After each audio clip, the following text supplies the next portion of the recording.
En segundo lugar tenemos a Enid Inseca Muracue. Ella es del pueblo Nasa y vive en el territorio ancestral de Toes, en el municipio de Caloto, en Cauca. Hace parte del equipo de traducción del Antiguo Testamento al idioma Nasa Yuywe con la Sociedad Bíblica y está vinculada con el proceso de RELIER, que es la red de líderes indígenas evangélicos de Colombia en el área de la mujer indígena. Bienvenida, Enid. Tenemos a Juana Ondori, ya ustedes la han visto por aquí, nos ha estado acompañando todo este semestre. Ella es de la nación Aymara y esta es nacida en Chirapaca, en La Paz, Bolivia, en medio de un hogar Aymara evangélico. Su vida transcurre entre la comunidad y la vida urbana, la siembra, las cosechas de papa, los fríos helados y las nieves intensas del invierno, las lluvias que regeneran los campos y las montañas.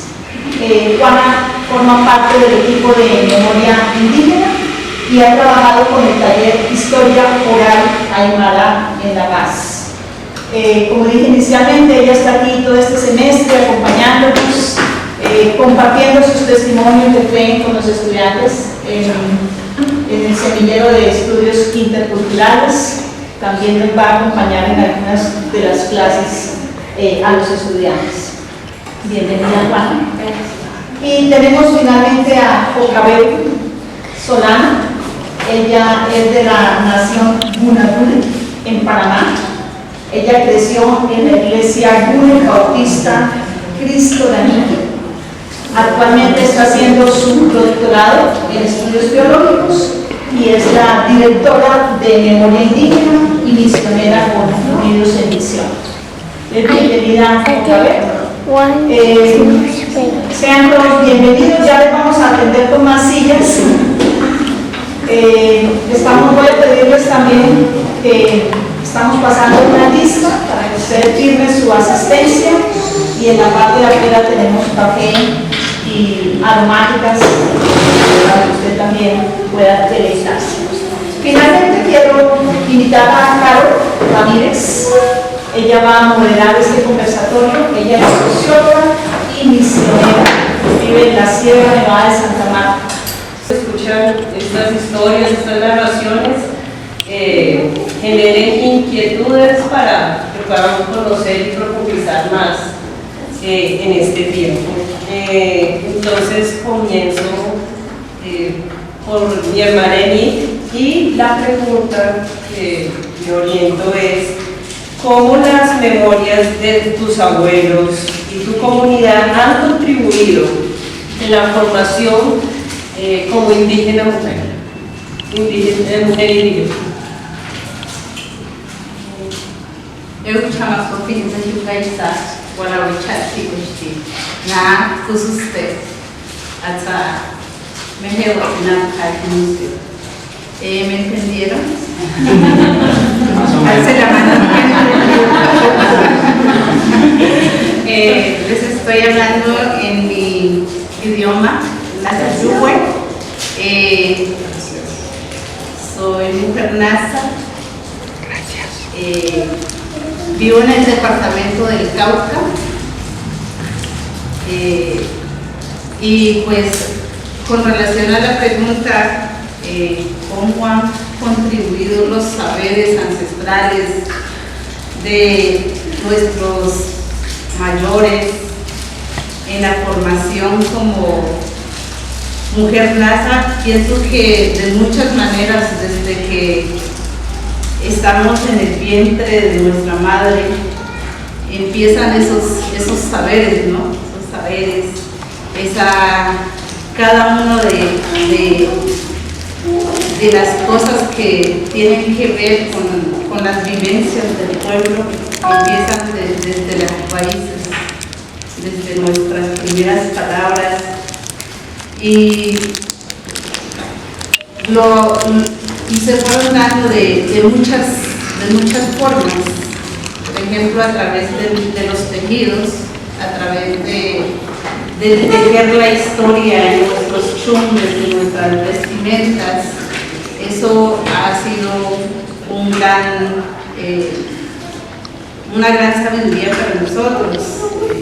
Yo recuerdo que ya no en mi generación, pero en la generación de mi madre, ella nos contaba, desde los 7 años tú ya tenías que ir aprendiendo algunas puntadas de la hijra, la que se hace sin ningún tipo de aguja, y ella decía, a los 15 años ya usted tenía que tener 3 bolsas o hijras terminadas en diferentes puntadas. ¿Y por qué razón? Porque dentro de los pueblos indígenas muchas mujeres son tomadas a temprana edad como esposas, como mujeres ya que desarrollan su vida de pareja, su vida sexual y todo eso. Entonces, usted a esa edad ya tiene que tener algo para ponérselo a su esposo, para que él lo use, para que use la hidra, para que... o sea, ya tenía que... Es más, a los 7 años ya sabía cocinar, ya sabía defenderse como ama de casa. Entonces, creo que desde allí viene la sabiduría de ellas, el idioma mismo, porque les está contando que yo nací en un contexto donde mi mamá era maestra y tuvo que desplazarse a otro lugar, y yo crecí con mis abuelos, y mis abuelos fueron los que me enseñaron el idioma. El Nasayuhue yo lo hago, lo escribo, lo leo, hago relatos a través del idioma, porque es algo de mi abuela, de mis abuelos, que me quedó a mí. Ya el español ya lo aprendí cuando yo a mis 6 años me fui a vivir con mis padres. Mi papá, una persona que un poco ya dado al mestizaje, y mi mamá, mujer nasa. Entonces allí fui aprendiendo el idioma. Entonces eso está muy ligado a la vivencia y al contexto en el que cada uno de nosotros nos movemos. Como ustedes saben, mi nombre es Juana, el segundo nombre tengo Luisa. Cuando somos pequeños en nuestras comunidades, siempre nos llaman Lulu, de cariño, como pequeña. Pero no somos tan pequeños, porque las edades biológicas que muchas veces tenemos en nuestra mirada occidental no son las mismas en las comunidades, más bien hay una mirada social. Es decir, que a veces cuando te ven preparado para ejercer una responsabilidad mayor, la puedes realizar dependiendo de cómo tus actitudes, tu carácter o tu comportamiento acompañan. En ese sentido, de pequeña, aprendí mucho del carácter y el comportamiento tanto de mi madre como de mis tías, porque todas perdieron a sus esposos a muy temprana edad. Mi abuela quedó viuda a muy temprana edad, y mi madre casi era una viuda, porque todas decían que era una viuda, porque mi padre, por ser el único, como había contado en alguna oportunidad, por ser el único hombre que hablaba algo de español, había sido escogido por los programas de Estado para prepararlo como maestro. Entonces, lo que en esa experiencia vi es romper esquemas tanto a mi abuela como a mi madre, como a mis tías. Si bien muchas esperaban que se cumplan los roles de género esperados por la comunidad, ellas se veían casi forzadas a romper esos esquemas, porque usualmente los roles de género disponen que el hombre se dedique a la agricultura, la mujer apoya la agricultura, y el campo de los tejidos es más de la mujer. Entonces mi abuela y mis tías y mi madre tenían que darse más tiempo a la agricultura que a los tejidos. Entonces fue que en la comunidad ellas hacían todos los trabajos que usualmente se esperaban de los varones. Y en mi imaginario siempre están mujeres trabajando, haciendo los cargos, ¿no? Y pues de ahí creo que lo mejor que he aprendido es el valor, la fortaleza de estas mujeres por salir adelante, rompiendo incluso el orden cultural dentro. Pero a pesar de los miramientos que esto a veces motiva en el resto de la población, yo veía que ellas también mostraban, se ganaban el respeto, porque no solamente cumplían con las responsabilidades que se le asignaba a un varón, sino que también cumplían lo que es la expectativa de su propia comunidad en seguir tejiendo por la noche y cuidando a los niños, esperando cumplir los cargos. Entonces, eso es lo mejor que puedo tener hasta ahora, es ese trabajo y amor por la tierra que tienen ellas. Mis tías pues no han vuelto ni siquiera a casarse. Eso es algo para que, aparte de ese trabajo esforzado y amor a la tierra, también es que de ellas he aprendido que todo eso tiene que ver con el alto sentido de amor y responsabilidad por los miembros de la comunidad, pero también por tu vínculo con lo que te da la tierra. Sinceramente, yo tanto de mis abuelos que he contado a ustedes que ellos ya se habían convertido en todo, mi madre también, pero no saben cómo hasta ahora tengo en mi mente y en mi corazón cuando saludan a la papa y besan a las flores en los tiempos en los cuales se florea la flor, entonces ellas se disfrutan, es como un baile, ¿no?, de ese corazón femenino que anida a las comunidades. De hecho, hasta ahora mis hermanos siempre les he dicho a muchos compañeros les he compartido que siempre he asegurado que mucho de la comunidad ahora que pervive se debe a ese esfuerzo, amor, cariño y profundo vínculo que tiene la mujer con la tierra y en el campo. Porque muchos varones salen por el tema del trabajo, migran o siempre están en la ciudad. Quien se queda en la comunidad siempre es la mujer. Siempre está en la educación y lo mismo pasa en las congregaciones o en las iglesias. En las iglesias son las mujeres el soporte, ellas por medio de tejidos recolectan fondos que son necesarios para cumplir con la iglesia matriz que está en la ciudad y que hay que mandar un fondo y a veces sin siquiera recibir algún cariño o beneficio por parte de ellos, ellas continúan, pero continúan por esa su vocación, por esa su convencimiento, ¿no?, su convencimiento de que sí también colaboran con la misión. Entonces, esos son los valores que quizá principios con las que me he visto rodeada de mis abuelas, quizá fuera del orden establecido, son con los que me quedo yo, ¿no? Eso es lo que más vivo tengo en mi presente, porque en este momento yo tampoco he hecho una vida de matrimonio, pero en este momento soy feliz completamente de que mi pareja decidió hacer su camino muy bien,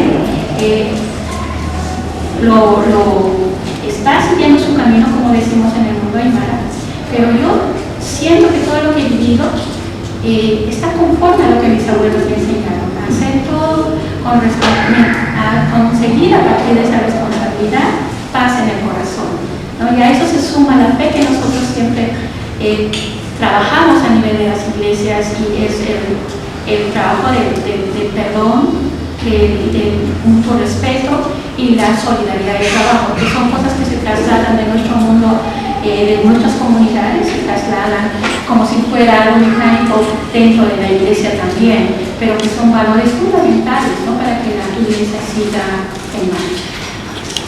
Gracias. De vida, de fe de las mujeres indígenas y obviamente de muchos otros más, y reconocemos que todos aquí estamos conectados con un tejido mayor, esta obra de arte que está haciendo Dios en toda la creación, y estamos unidos al tejido de la vida, y como el espíritu o la Ruach va tejiendo en nuestras propias historias. Así que les voy a contar un poquito cómo las memorias de mi pueblo han formado mi identidad colectiva como mujer. Quiero empezar con un fragmento de un canto, porque el pueblo Tuna canta mucho, entonces una parte de mi identidad está basada en el canto. Ay, ye, baba, buba, malamide, nueito mano, de guille. Y en las casas de Congreso cuna, en el Caribe panameño, en el mar, se encuentra uno de los territorios de los pueblos, del pueblo Cunadule, de la nación Cunadule. El pueblo Cunadule canta. Y dicen mis abuelas y abuelos que cantan para no morir. Es decir, cantamos para no morir. Y en una casa de congreso, hecho de pencas, está el abuelo en la hamaca cantando las memorias ancestrales de nuestro pueblo. Como ustedes quizás ya saben, el pueblo Cunadule, antes que existiera Panamá y Colombia, estaba la nación cuna, es decir, los cunas estamos tanto en Panamá y Colombia como actualmente se reconoce los países, los estados-naciones. Y como pueblo nosotros cantamos para transmitir las memorias, las abuelas cantan y las mamás a los bebés, el canto del arrullo, para transmitir la convivencia, el sentir del pueblo Cunadule. Cantamos para cuando hay una persona que está enferma, vamos al campo y buscamos las plantas medicinales y oramos al Creador para que las plantas puedan traer salud y sanidad al cuerpo de nuestro pueblo. Entonces el canto es fundamental para nosotros. Tenemos muchos cantos que hablan de la resistencia del pueblo cuna con relación a la invasión española, cantos que hablan sobre cómo el pueblo se organizó para poder luchar, cantos que hablan cuando nuestro pueblo estaba como en caos y todos querían no un bien común, sino querían lo propio, y cómo el pueblo Cunadule hizo una reforma también colectiva para vivir mejor en comunidad.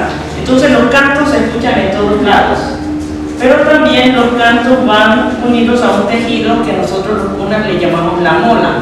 Y bueno, ustedes ven que yo tengo esta ropa, y esta ropa se llama mola, y la mola viene de la palabra momol, que significa mariposa, y significa metamorfosis, es decir, cómo el pueblo Cunadule en su camino va transformando su propia identidad como nación, a partir del encuentro consigo mismo, a partir del encuentro con el otro, es decir, con las personas que no son cunas, y sobre todo a partir de su relación muy cercana con la tierra, como mis hermanas ya han mencionado. Esta relación con la tierra, a la cual nosotros le reconocemos como madre. ¿Por qué? Porque justamente reconoce el pueblo cuna que emergemos de la tierra, es decir, todo ser humano, dice la Biblia, que en creación de Dios fue soplado aliento de vida en el polvo y se hizo el ser humano. Bueno, el pueblo Cunadule cree que nosotros crecemos de la tierra, es lo mismo que entendemos en la fe cristiana con relación a cómo venimos también. Pero también nosotros creemos que la tierra, como bien Juana dijo allá, nos da las bondades, es decir, nos alimentamos porque la tierra brota papa, brota de maíz, brota cacao, tomate, todo lo que algunos hemos comido en el día de hoy. Y cuando morimos, somos cultivados en la tierra otra vez, es decir, vamos a la tierra. Entonces, estos relatos son relatos que son narrativas que nos enseñan a nosotros cómo vivir la vida como mujeres cunas. Y la mola, como les decía, entonces es la forma de cómo la mujer comunica su sentir, su pensar en relación a cómo vive. Es decir, nosotros, muchos de los que estamos aquí somos estudiantes, entonces hacemos nuestras tareas a partir de la computadora o vamos a buscar en Google o Wikipedia. Bueno, la mujer cuna es a través del arte expresa lo que ve, lo que siente, lo que toca, lo que huele, lo que saborea, lo que percibe en la realidad, en su realidad, y lo plasma a través del tejido y va cosiendo. Entonces las abuelas nos transmiten a nosotros no solo cómo se cose la mola de forma física, sino nos transmiten de que todo el ser humano está interconectado y nosotros lo sabemos. Esa interconexión nos permite reconocer entonces que yo dependo de Carlos, como Carlos depende de mí, pero también reconocemos que dependemos de la tierra y estamos conectados como en el tejido. Pero también el pueblo cuna enseña que el creador, quien fue el que creó la tierra, que de hecho hay un relato que dice que al inicio todo era oscuro, una oscuridad tan densa como si te apretaran los dos ojos con las dos manos, entonces Baba, es decir, el padre, entonces Nana, la madre, formó la tierra. ¿Qué quiere decir el pueblo cunadole con esta historia? Que reconocemos que todos estamos conectados. Entonces, en la mula se crea esta experiencia. Bueno, como no tengo tanto tiempo, quiero que Patricia hable, quizás solamente decir que las memorias de nuestro pueblo son memorias sagradas. ¿Por qué?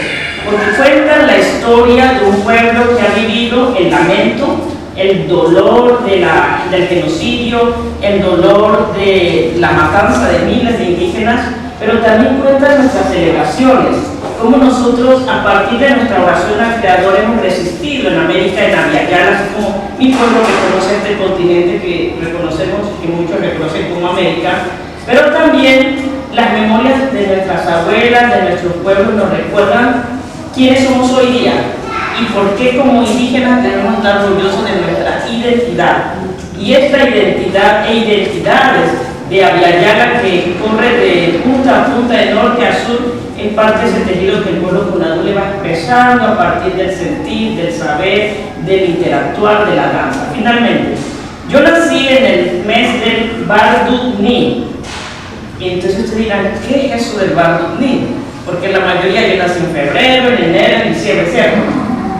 Bueno, esto nos dice que hay una epistemología, es decir, una forma de pensar distinto a la cual pensamos en otros espacios.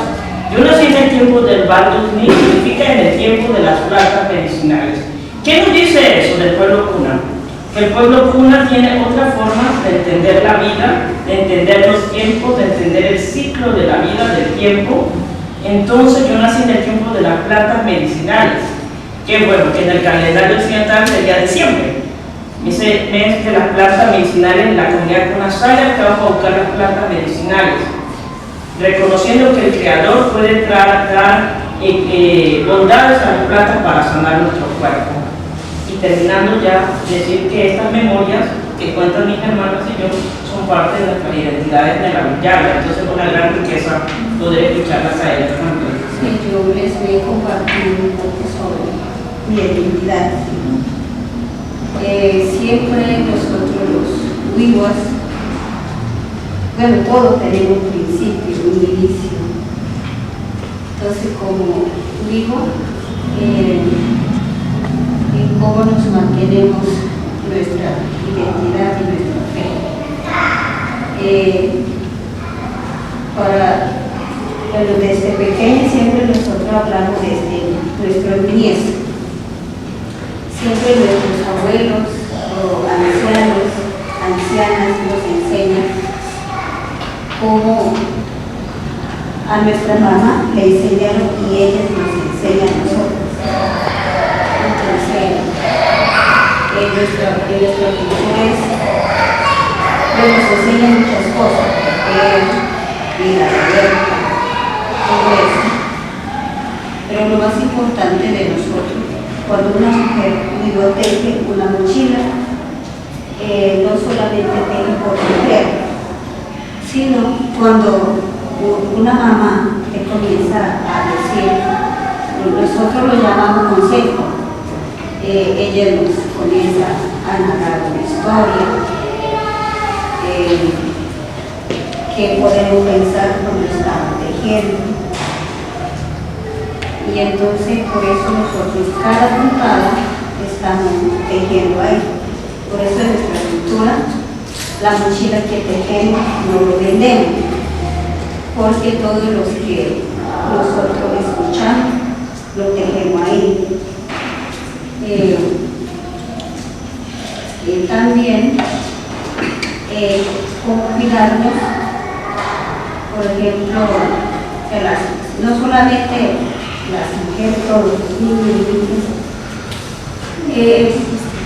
Bueno, hay un consejo que solamente le dicen a las niñas cuando están pequeñas, cuando se desarrollan, es otro consejo que le dan.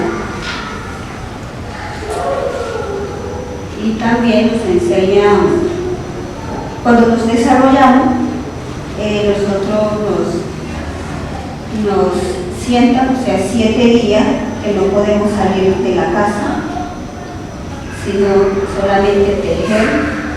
Ahí es más importante de nosotros que todos los pensamientos buenos tenemos que traer en nuestro corazón, no pensar lo que está pasando afuera, nada, solamente 7 días y hay que tener 7 mochilas. Y todo eso, y ahí nos enseña, bueno, desde pequeña nos enseña a cantar, cómo vamos a sembrar, o sea, todo eso, pero cuando está en el proceso de desarrollamiento, ahí nos enseña de todo. Entonces ahí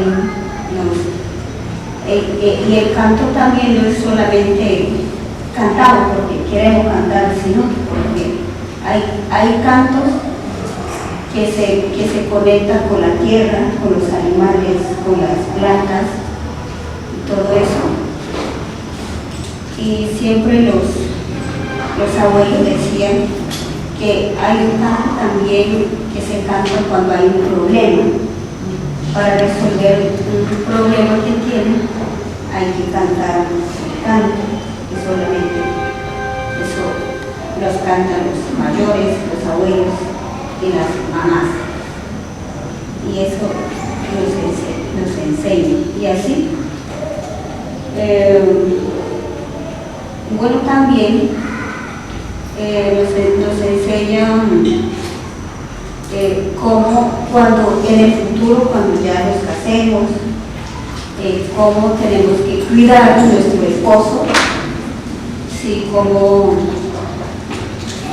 hay que cuidar. Entonces las mamás se encargan de eso, porque en el futuro, y si no hace lo que te dijo tu mamá,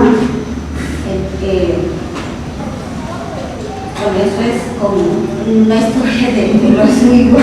Es decir, no hace lo que te aconsejaron, lo que te dijeron, y el esposo se aburre y se va. Por eso hay que hacer tal y cual como te digo.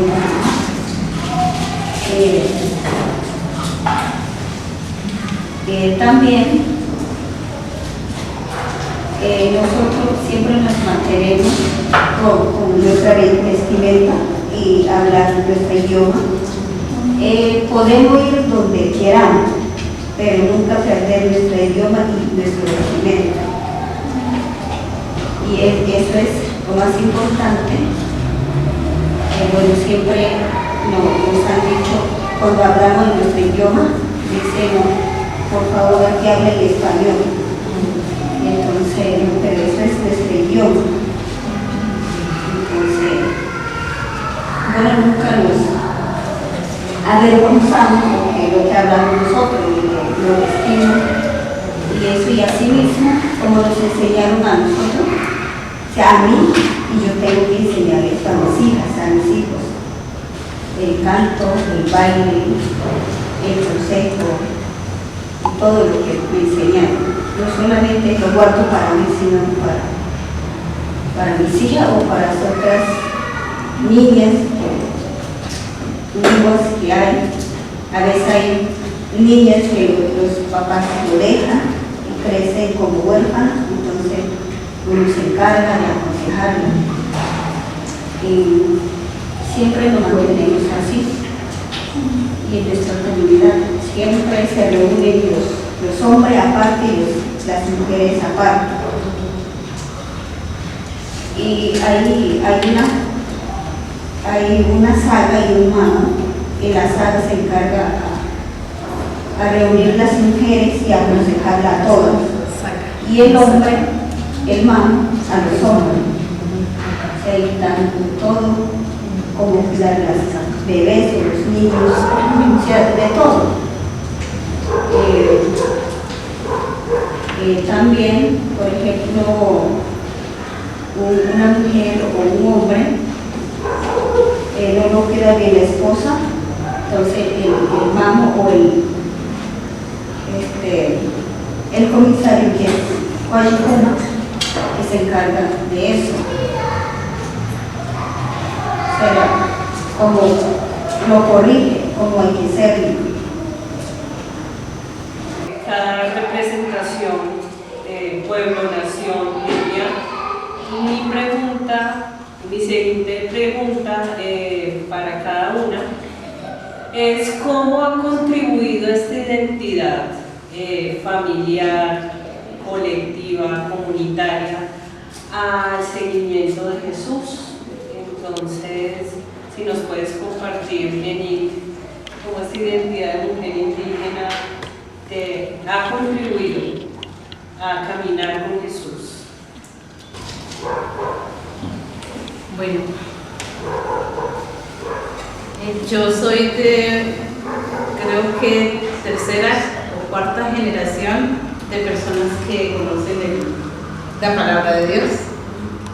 Entonces, creo que mis abuelas han ejercido un papel muy importante en este caminar con Jesús, porque para mí ellas han sido siempre la motivación. Yo viví en un espacio donde mi mamá viene con esas raíces cristianas y mi papá no. Entonces llega en un momento en que mi mamá nos da los consejos, nos lleva a la parte de la espiritualidad cristiana y al final, cuando yo tenía mis 13, 14 añitos, mi mamá dijo: yo a usted no la voy a obligar más a llevar, no la voy a llevar más a la iglesia. Aquí es una decisión personal. A mí jamás me gustó andar pues así tomando chicha, no me gustó andar en bailes, en parrandas, no me gustó eso, pero mi debilidad era el fútbol. Entonces lo que yo hacía los domingos es ir a los campeonatos de fútbol y microfútbol, porque hacía parte del equipo de mi comunidad y recorríamos casi que todo el norte del Cauca en esta parte de andar así. Pero luego yo me puse a pensar y dije: realmente lo que mamá me enseñó y lo que ella dijo es muy sabio. Yo soy la que decido, y yo decidí seguir mi fe cristiana, no dejando muchas cosas de la espiritualidad. NASA también. Esto me refiero a muchas cosas que son nutrientes para nosotras las mujeres nazas. ¿Cómo hemos contribuido a nuestra comunidad? ¿Cómo hemos contribuido a nuestra nación? Como mujer, a través de las experiencias que hemos tenido, ha sido muy importante en la parte del idioma. Muchos de nuestros pueblos están perdiendo el idioma, y desde la iglesia, desde las comunidades de fe, hemos impulsado mucho esta parte. Dado el caso, en el caso de mi comunidad, a muchas personas que llegan allí siempre dicen: vea, esa comunidad de fe, esa comunidad cristiana, allí es que hablan el Nasayugo. En cambio acá en otro espacio no lo hablan. Había una señora que vino de otra comunidad y decía, llegó hablando, era una anciana, pero me llegó hablando en español. Y yo le dije a ella en el idioma: ¿usted habla Nasayugo? Y dijo: sí, claro, yo nací hablando en Nasayugo, entonces hábleme. Y ella empezó a interactuar conmigo y hablamos bastante. Y yo dije: ¿en su comunidad hablan Nasayugo? Y dijo: no, ya acá en el norte del Cauca todo se está perdiendo. Y dijo: excepto unas familias que son evangélicas, esas nomás es que hablan en Nasayugo, o esa persona o esa familia que practica la fe en Dios. O sea, como la identidad de que Dios me creó como mujer nasa y que me dio el privilegio de saber un idioma, de saber unas costumbres, me identifica con ese creador. ¿Cómo me identifica con ese creador? Entonces, me enorgullece esa parte, porque también a través de la profesión que ejerzo como traductora bíblica, la Biblia, como ustedes bien sabrán, estudiantes de teología, tiene una gran literatura, algo tan impresionante, que nosotros como pueblo nasa decíamos, nosotros los del pueblo nasa no tenemos poesía, pero cuando llegamos a Ruth, y ese poema tan bonito, que dice, no me pidas que te dé, que tu pueblo será mi pueblo, tu Dios será mi Dios, pues y pues Dios y conté un testeyo por favor, y chapen la vida y no. Entonces cosas como que le llegan a uno al corazón.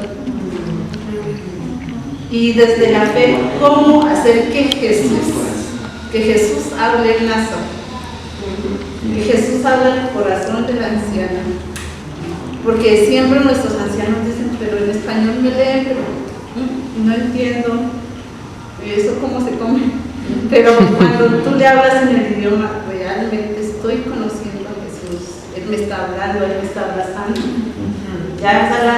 entonces yo creo que de esa manera, y muchas personas, en el caso del norte del Cauca, en mi contexto, muchas personas que viven sumergidas en la parte ilícita, en la parte de la persecución, muchas veces la persecución por la fe, otras por el liderazgo que ejercen los líderes sociales y todo eso, otras personas por territorio, pero desde nuestro idioma, desde la revitalización del idioma, generamos espacios que ayudan a que esta parte de tanta violencia se vuelva como una motivación de identidad, tanto cultural como identidad en el Señor. Gracias, por compartirnos y Juana, escuchamos. Bien, amados hermanos y hermanas, la pregunta ya la primera ronda estuve adelantando y lo que quisiera agregar en esto es que la profundidad espiritual, la profundidad de la devoción de mi pueblo hermano es realmente admirable cuando uno está en medio de ellos. Su devoción en lo que creen, en cómo trabaja y funciona la fe en mi pueblo hermano. Esa profundidad, de una manera muy hermosa, para todo aquel que igual hace comunidad dentro de las congregaciones, iglesias evangélicas, se dulcifica mucho más. Ese creer, eso que debería de, ese moverse de la fe, sin poner a duda, ¿no?, en lo que has creído. Y eso lo veía tanto en mis abuelas, en mis abuelos, en mi madre y mi padre, su total convencimiento. Y eso fue lo que a mí me dejaron también como un regalo. Yo creo y tengo fe en lo que he creído. Y siempre digo, Juana, en momentos críticos, ¿en quién tú has creído? ¿A quién tú elegiste creer? Y en mis momentos más críticos, más difíciles, también me respondo. Y es ese Jesús que camina para los marginados, para los rechazados. Es ese al que tenemos en nuestra comunidad, en nuestra iglesia, como un hermano más. No nos sentimos muchas veces en la Biblia porque muchos hermanos y hermanas no leen ni escriben, ni entienden la lengua.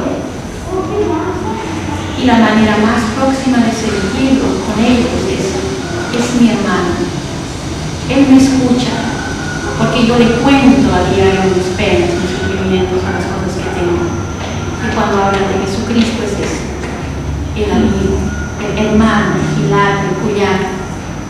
Entonces, es un Jesucristo que más bien camina por nuestra comunidad, está dentro, ¿verdad? Itinerante como nosotros los animados, miran muchísimo a la ciudad, de la ciudad vuelven al campo igual.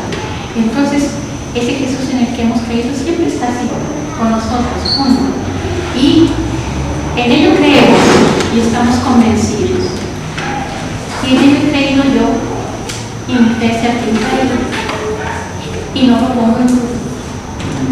Porque ese es el Jesús en el que mi pueblo me ha enseñado, mis padres me han enseñado a creer con profundidad.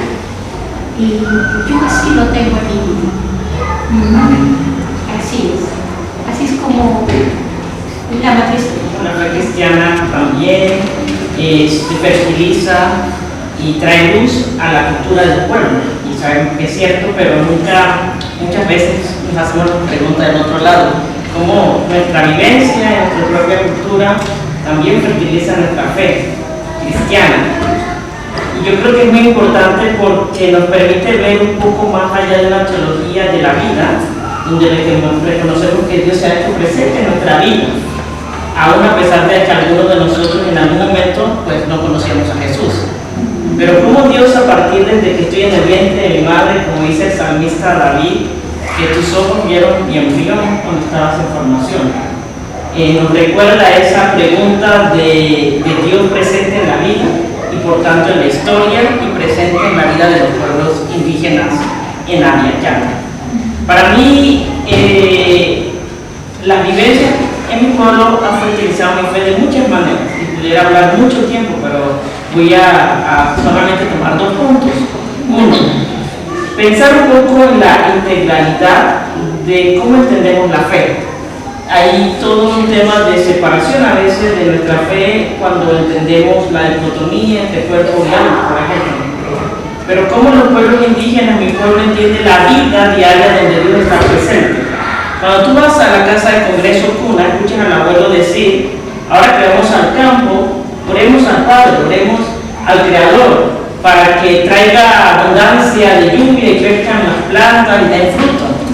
O dice, cuando vayamos a barrer la casa, afuera de la casa, recordemos que estamos sirviendo en comunidad porque Dios se hace presente. O cuando canaleteamos, porque les dije que soy de las islas del Caribe, ella se canaletea, cada remo es como una forma de alabanza a Dios. Pero muchas veces se desconoce esta experiencia comunitaria de nuestras comunidades y no se puede percibir cómo Dios está presente en cada momento.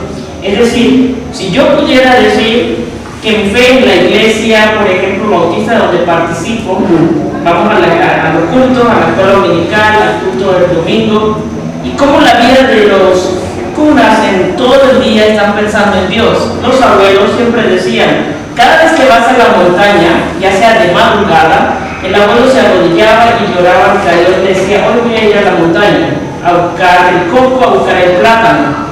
Yo quiero que cuando esté en la montaña, pues reconocer de que tú nos has dado el alimento.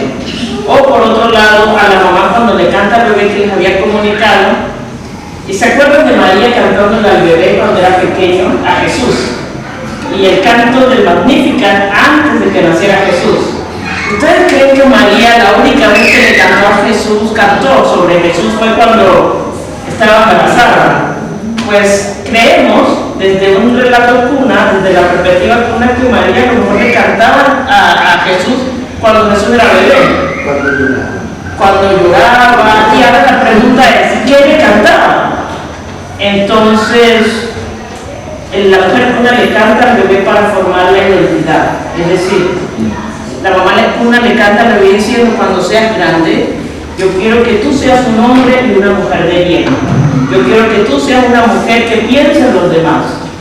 Entonces, por ejemplo, mi bisabuelo, que se llamaba, porque murió, Inaquelinguinga, Carlos López, era un árabe muy conocido en el pueblo cunagüe.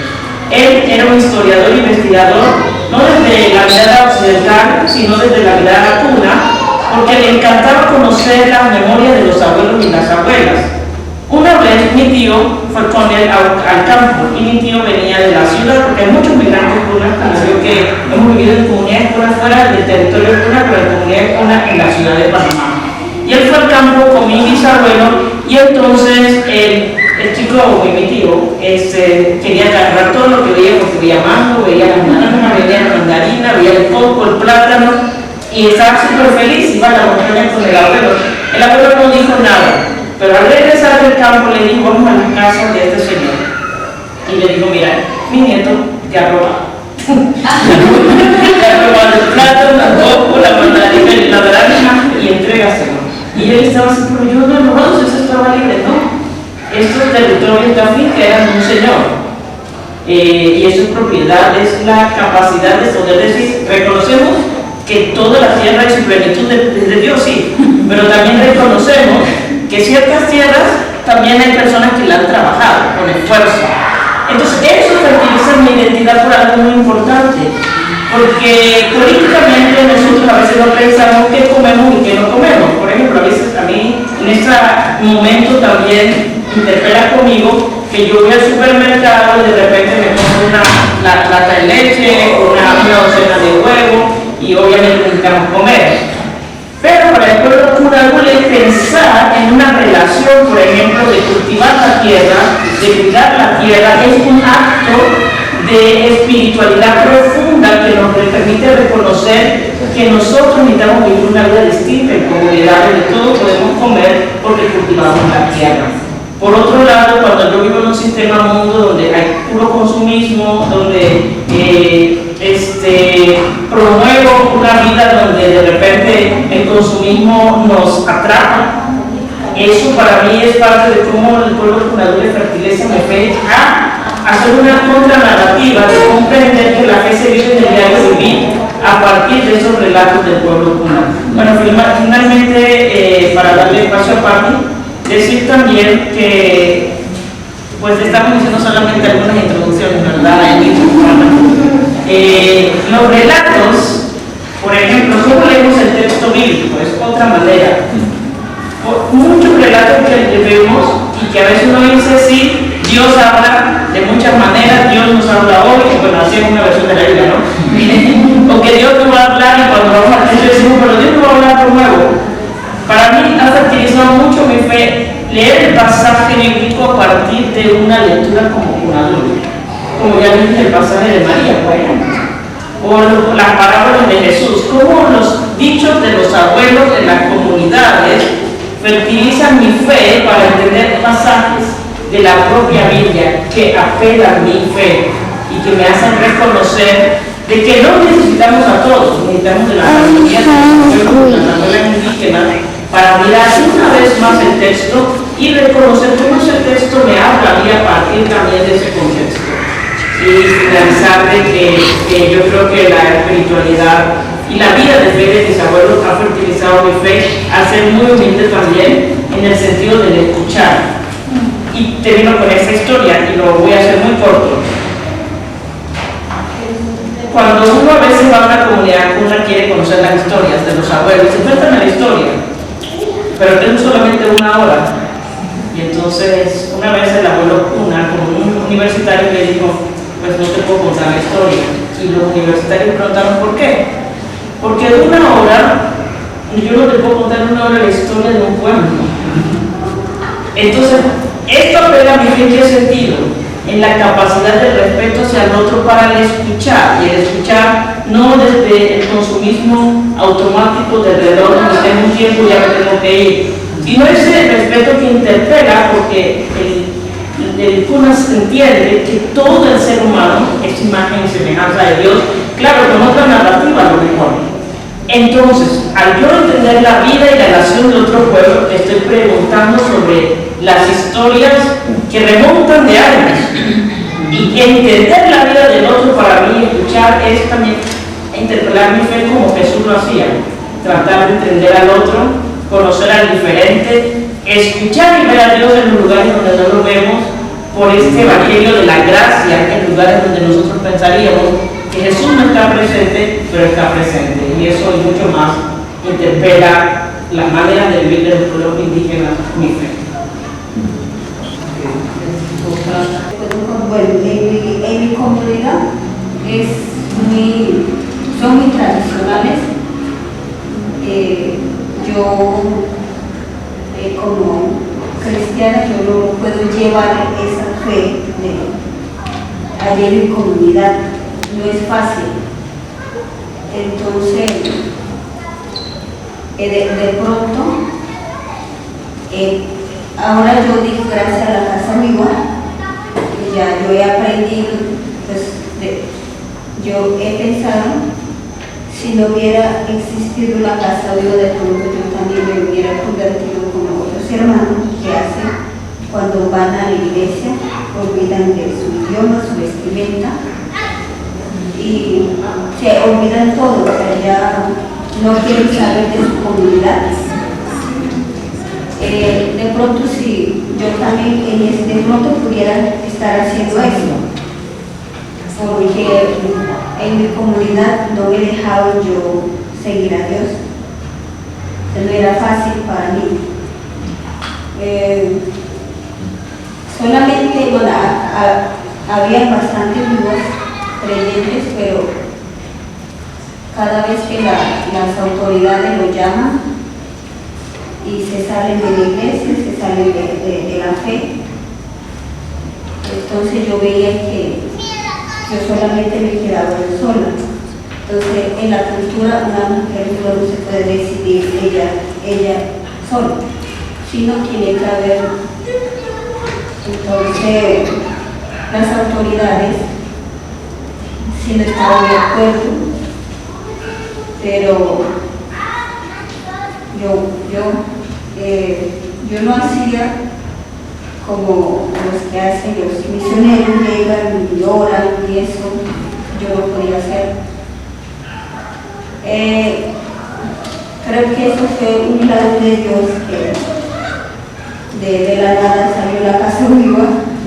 Entonces desde ahí, porque yo también ya en mi cabeza, para seguir a Dios tenía que vestirse, sea así normal, como se dice en ella. Para hablar con Dios tiene que ser en español. Si es hombre, tienes que cortar el cabello. Entonces, si no hubiera existido la Casa Viva, de pronto yo estuviera usando faltas. Y bueno, porque ahí predican muchas cosas que yo no me gustaban y eso. Yo no podía decir nada, pero me gustaba seguir a Dios, quería conocer más, pero no era fácil.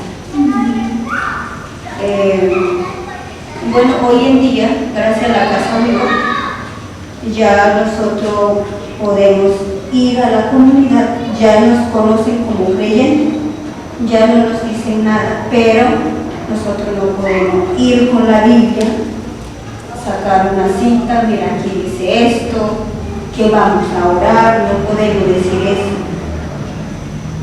Sino solamente nosotros tenemos que hablar con las personas, hombre, aunque no le gusta, porque allá todos son mis familias, pero nadie le gusta que le hable de Dios. Para ellos es una ofensa de hablar de Dios, entonces uno solamente hace con hecho lo que uno hace, lo demuestra, no es contando testimonios, sino lo que uno hace, ellos observan. Entonces ellos mismos se preguntan. Hay muchas personas que se dicen que somos creyentes, ya dejan de hablar su idioma, se visten de civil. Incluso un anciano llega en la Casa Viva y nos pregunta: ¿y ustedes cómo hacen que ustedes no cambien de su vestuario? Nosotros no podemos hacer esto, somos vivos. Ser creyente no quita ser vivo. Entonces los uniformistas por primera vez escuchamos eso. Y también un mano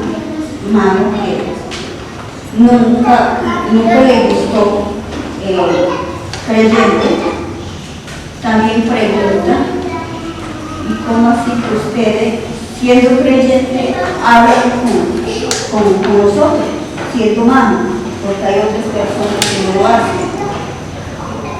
Y ahí comienza a contar mucha historia, que cómo hablan de los magos y eso. Y nosotros le decimos, no, nosotros somos igual que usted, pero no podemos hablar mal de los magos. Para nosotros un pastor es humano porque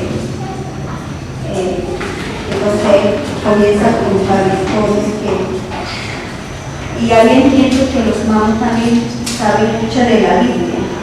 Ahí sacan, hay unos versículos que sacan que está en la Biblia, que nunca han leído pero saben.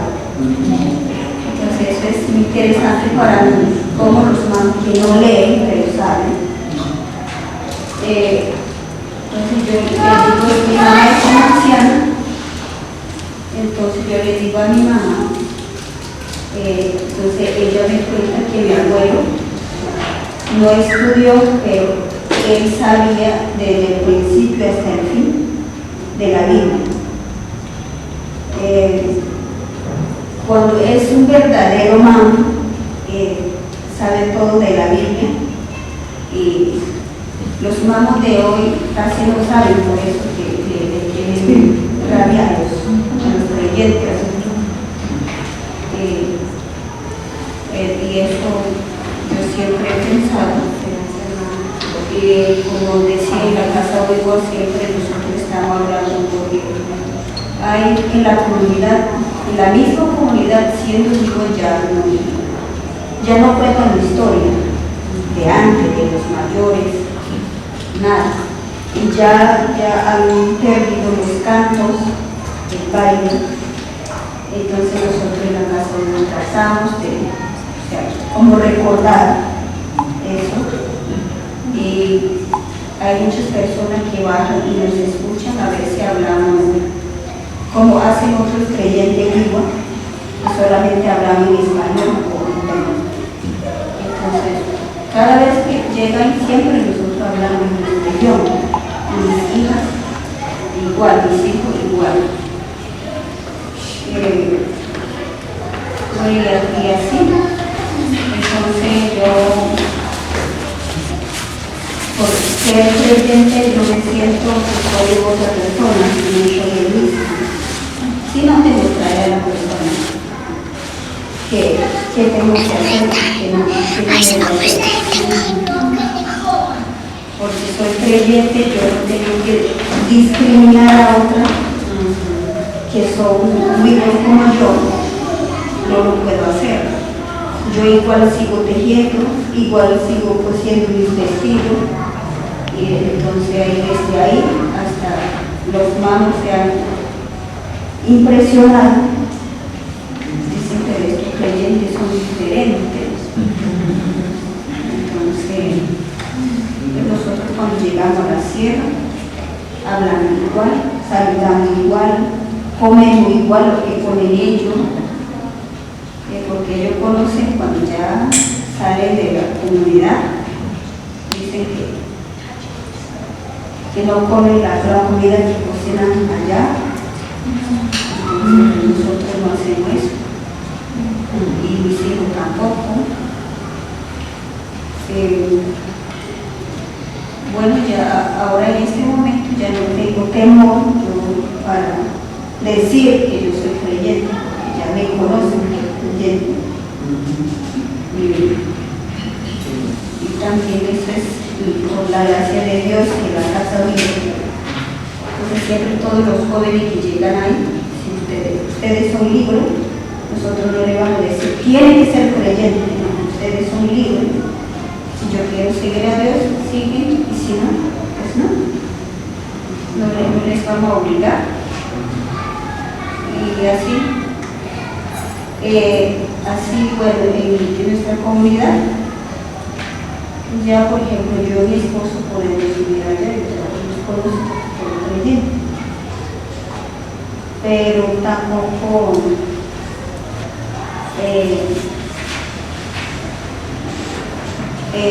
siempre observan lo que hacemos. Como había dicho más antes, ahí llegan, en la casa uno llega gente bastante, comisario, mamo, sala, cabo. O sea, no vienen solamente a visitar, sino a observar lo que hacemos nosotros. Llegan ahí, se la pasan 2 días, duermen, y suben en la comunidad, dicen, nosotros somos más ya civilizados, dicen ellos, porque sus hijas, sus hijos ya hablan en español y a la vez entenden ya como al idioma también los mestizan. Entonces, siendo de allá del territorio, ya nos saludan a los ancianos, ya no les pregunta la historia lo que saben las ancianas y los ancianos, nada de eso. Y entonces, estamos agradecidos con Dios, porque por eso. Gracias. De la memoria hoy que fui. Aquí rezamos por la quiteña, ¿no? La ley. Y mucho más en Colombia. No, sí, pero estaba recordando un poco esto. Las iglesias, por ejemplo, cuna, yo soy de confesión de fe, de denominación bautista. En la comunidad cuna ha sido por muchos años, hay muchos hermanos y hermanas bautistas.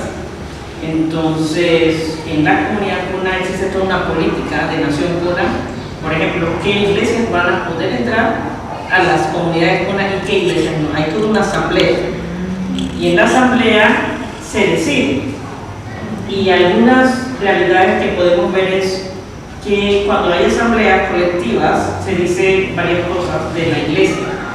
Entonces, y hablando de iglesia, no solamente de la iglesia bautista, sino de las iglesias. Y una de las cosas que se dice es que lamentablemente muchas iglesias en las comunidades cunas han querido cambiar la cultura del pueblo, y es parte de una de las resistencias del pueblo, por ejemplo. Por otro lado, entonces, la pregunta es, ¿cómo el Evangelio de Jesús muestra un rostro distinto, no necesariamente de asimilación de la cultura evangélica protestante a las comunidades indígenas, sino muy bien reconocer el Evangelio como buena nueva que trae entonces esperanza y liberación a los pueblos del mundo? Aquí yo creo que la resistencia de la Iglesia Bautista ha sido muy importante, por ejemplo, en el sentido de que todos los pastores, la Iglesia Bautista tiene pastores y no pastoras, las asambleas tienen pastoras. Hola. Todos los pastores han trabajado mucho el tema de poder reconocer lo que Patricia decía, somos cunas y nos involucramos en la vida comunitaria de nuestro pueblo. Es decir, cuando hay un canto de la Casa del Congreso cuna, todos vamos, independientemente si seamos evangélicos, católicos o vivamos solamente nuestra espiritualidad cuna.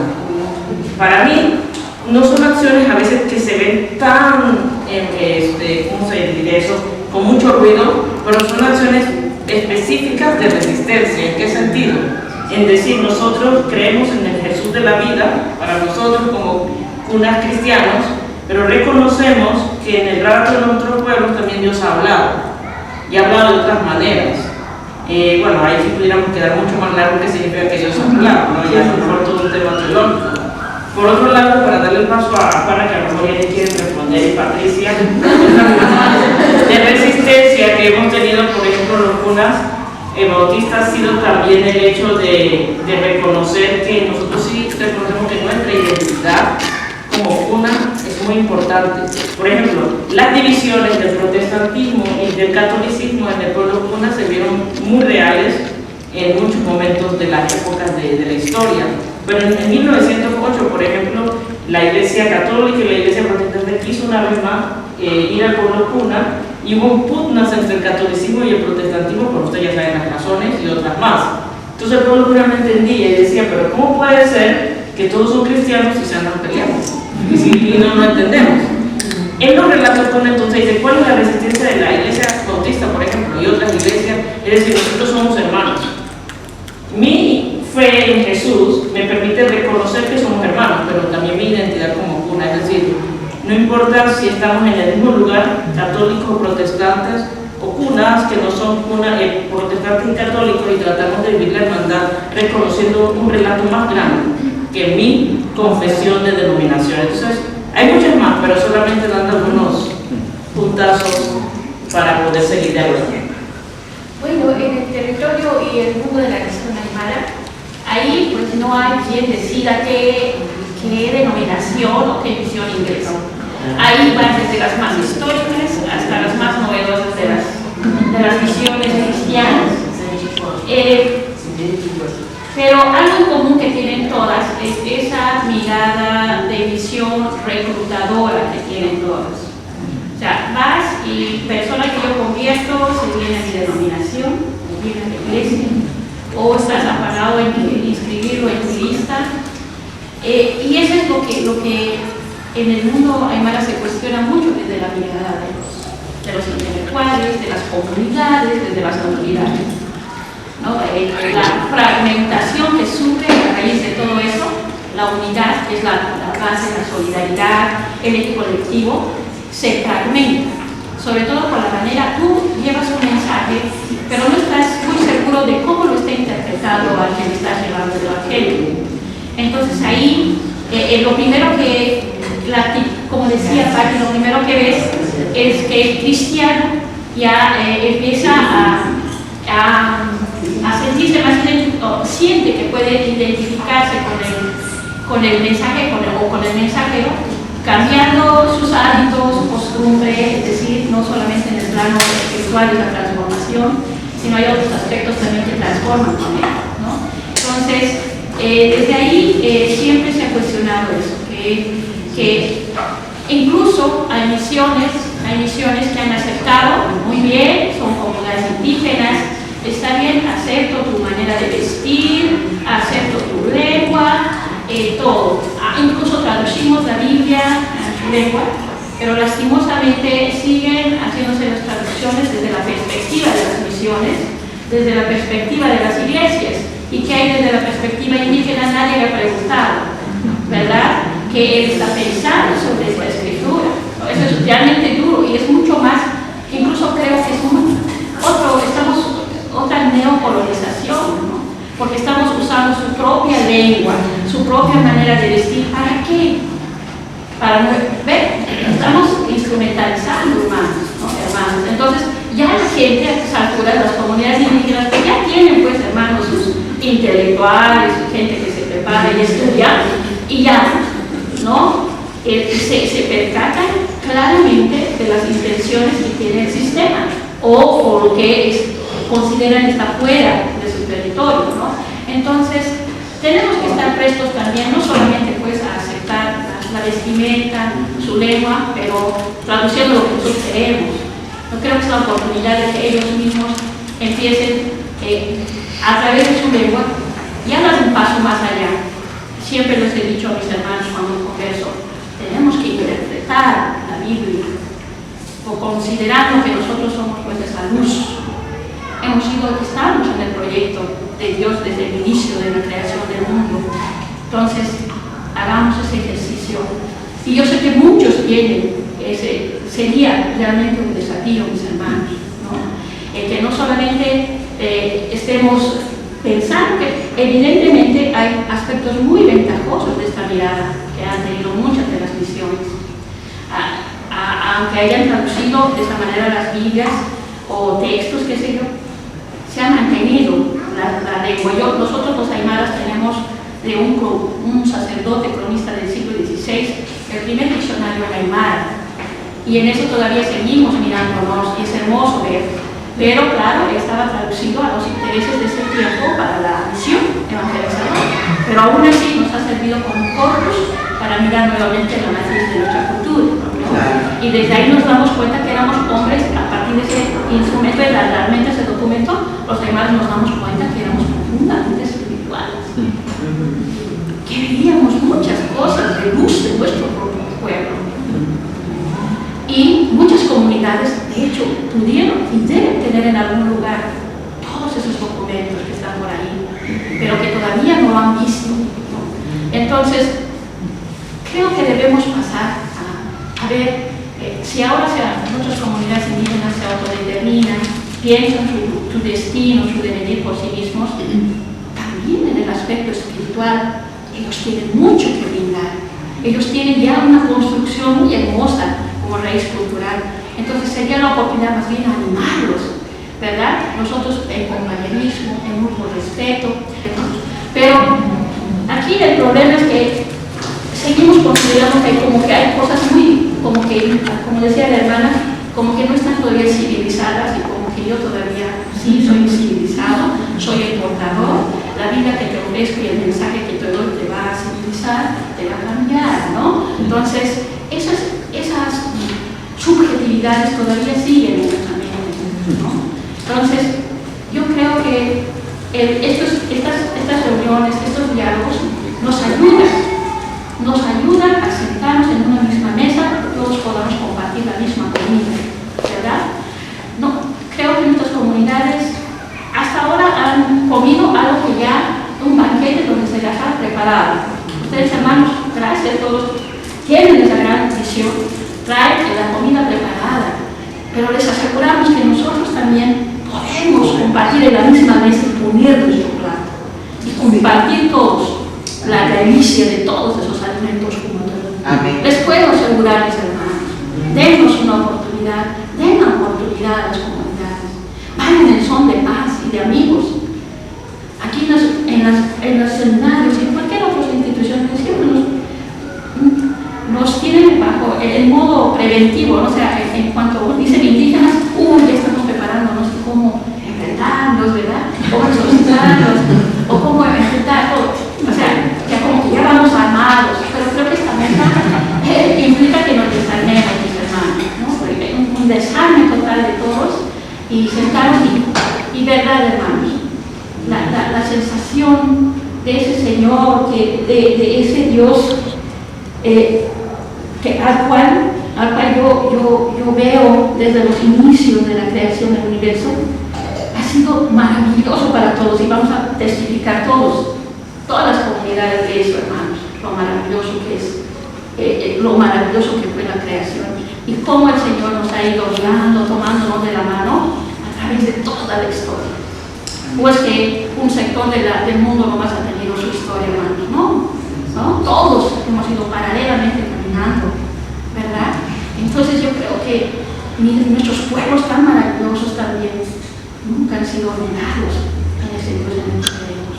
Entonces, firmemente creo que podemos compartir esa mesa, ¿no? Entonces, bueno, muchas gracias por la pregunta, porque obviamente como el tiempo es limitado hay mucho más que decir y hacemos como solamente introducciones del tema, ¿no?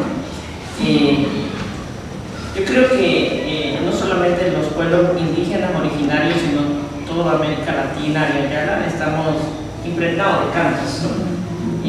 Si yo les preguntara a ustedes algún canto que le cantaron cuando era bebé o niño, ustedes pudieran todos decir un canto, ¿cierto?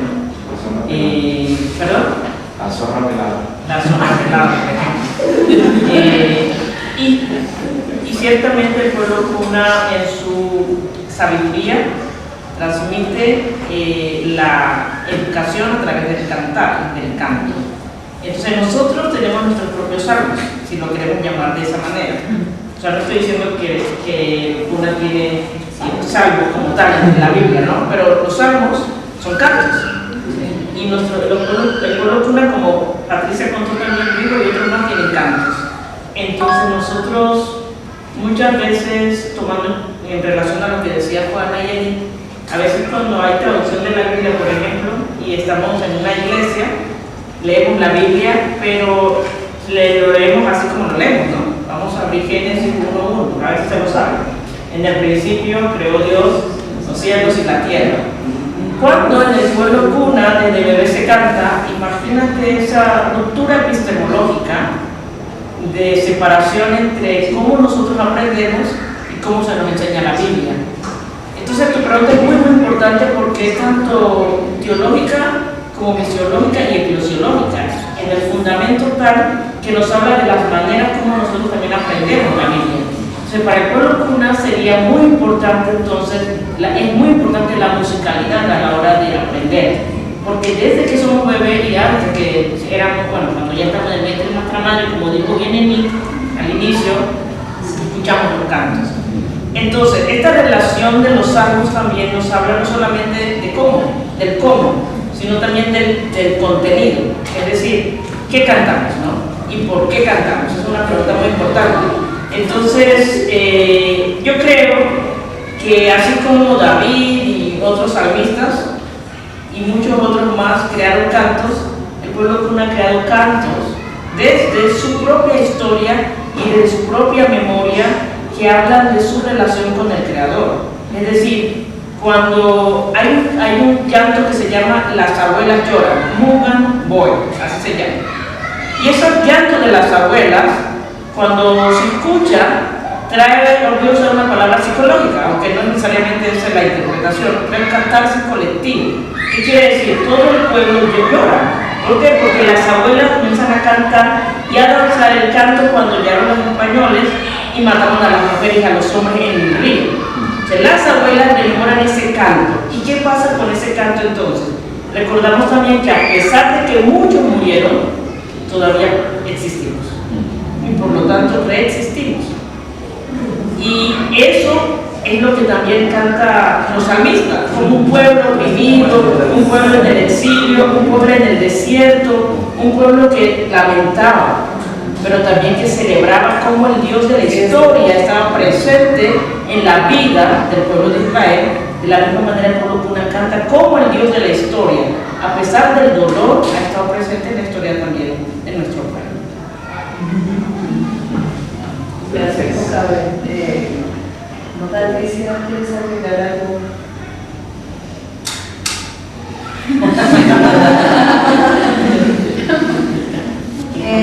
Bueno, en el canto, como dijo Tucabel, bueno, para nosotros el salmo es los ancianos, ellos cantan, ellos cuando cantan es algo que va a suceder o lo que sucedió. Por ejemplo, mi abuelo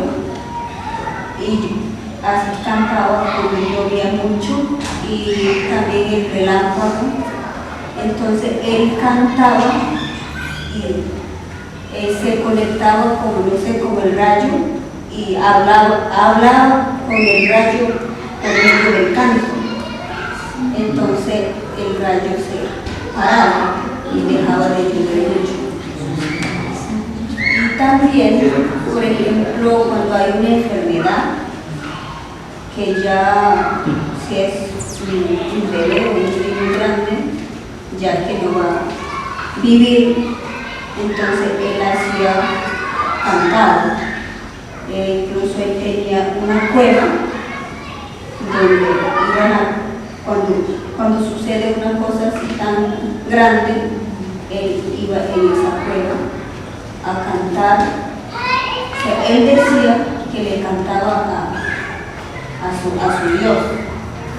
Entonces él se comunicaba con él y su Dios se comunicaba, no sé, con la enfermedad y el niño se sanaba, que yo veía así. Por eso dije que el canto no solamente se canta por cantar, sino que la danza no es solamente por danzar, sino algo. Estamos comunicándonos con algo. Gracias, Patricia. Creo que ya es tiempo. Más inquietudes.